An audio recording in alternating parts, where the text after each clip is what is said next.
Je ne suis pas que seule, sans personne avec qui parler véritablement. Jusqu'à un pain dans le désert du Sahara, il y a 6 ans. Quelque chose s'était cassé dans mon moteur, et comme je n'avais avec moi ni mécanicien ni passager, je me préparais à essayer de réussir tout seul une réparation difficile. C'était pour moi une question de vie ou de mort.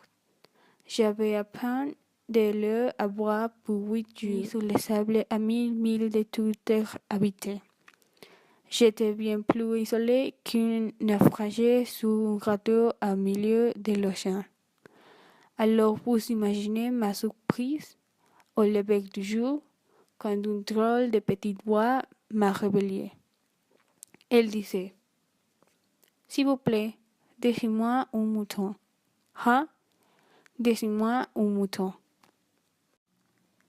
J'ai sauté sur mes pieds comme si j'avais été frappé par la foudre. J'ai bien frotté mes yeux. J'ai bien regardé. Et j'ai vu un petit bonhomme tout à fait extraordinaire qui me considérait gravement. Voilà le meilleur portrait que plus tard j'ai réussi à faire de lui. Mais mon dessin, bien sûr, est beaucoup moins rebondissant que le modèle. Ce n'est pas ma faute. J'avais été découragé dans ma carrière de peintre par les grandes personnes.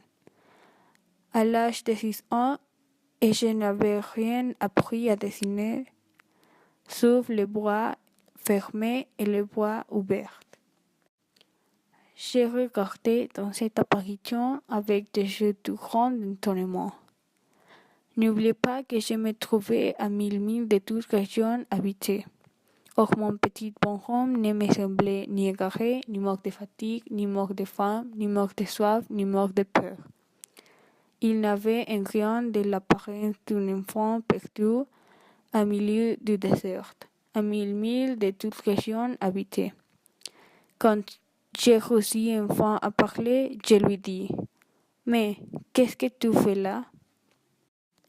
Et il me répète alors, tout doucement, comme une chose très sérieuse: S'il vous plaît, donnez-moi un mouton. Quand le mystère est trop impressionnant, on n'ose pas désobéir.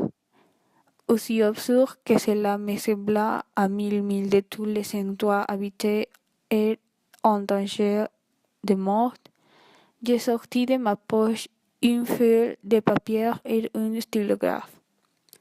Mais je me rappelais alors que j'avais surtout étudié la géographie, l'histoire, les calculs et la grammaire, et j'ai dit au petit bonhomme, avec un peu de mauvaise humeur, que je ne savais pas dessiner.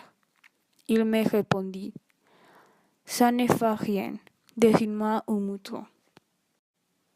Comme je n'avais jamais dessiné un mouton, je refis, pour lui, l'un des deux seuls dessins dont j'étais capable, celui du bois fermé.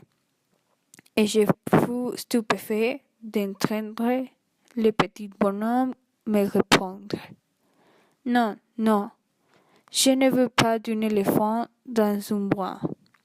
Un bois, c'est très dangereux. Et un éléphant, c'est très encombrant. Chez moi, c'est tout petit. J'ai besoin d'un mouton. Dessine-moi un mouton. Alors j'ai dessiné. Il regarde attentivement, puis: Non, celui-là est déjà très malade. Faisons un autre. J'ai dessiné. Mon ami sourit gentiment avec indulgence. Tout va bien. Ce n'est pas un mouton, c'est un bélier. Il y a des cornes. Je refis donc encore mon dessin. Mais il fut refusé, comme les précédentes. Celui-là est trop vieux. Je veux un mouton qui vive longtemps. Alors, faute de patience, comme j'avais hâte de commencer le démontage de mon moteur, j'ai griffonné ces dessins-ci. et j'ai lancé. Ça c'est la caisse. Le mouton que tu veux est dedans. Mais je fus bien surprise de voir s'illuminer le visage de mon jeune juge. C'est tout à fait comme ça que je le voulais. Crois-tu qu'il fait beaucoup d'herbe à ces moutons? Pourquoi? Parce que chez moi, c'est tout petit. Ça suffira sûrement. Je te donnais un tout petit mouton. Il pencha la tête vers le dessin. Pas si petit que ça. Tiens, il s'est endormi. Et c'est ainsi que je fis la connaissance du petit prince.